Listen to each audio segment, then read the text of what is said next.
the Trump administration is preparing to accept a super luxury Boeing jumbo jet from the royal family of Qatar as a gift to be used as the new Air Force One. Four sources familiar with the planning tell NBC News.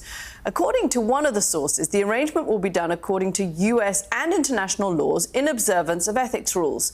Ownership of the plane will then be transferred to the Trump Presidential Library Foundation once his second term ends, two of the sources confirmed. Trump confirmed the gift on social media yesterday while criticizing Democratic lawmakers who say it's another example of him using the presidency to enrich himself. So, Richard, first of all, how unusual would this be? How much of a potential conflict of interest is there? And the reporting that this goes to the Presidential Library, would that then mean actually to Donald Trump to be able to fly as much as he wanted, wherever he wanted? Unusual is a good example of British understatement, Kathy, and I want to thank you for it. It is beyond unusual.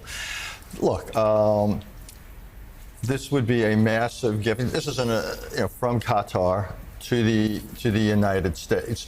In the short run, there's questions of security. The idea that Air Force One would be coming from another country and all the considerations that go into it. This is not, shall we say, simply a normal airplane.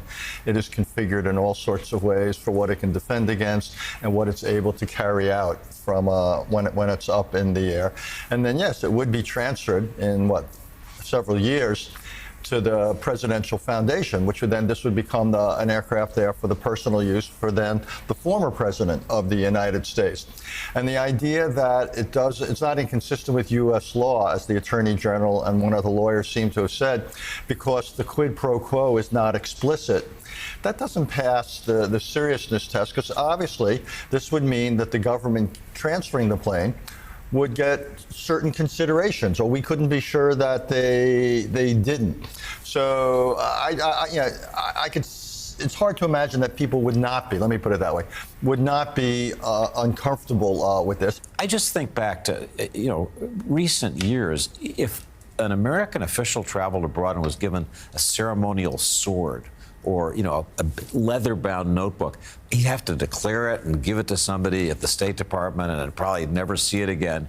And here's a president who's going to take a 747 from another country. Are you kidding me? It's so completely different from anything we've ever seen.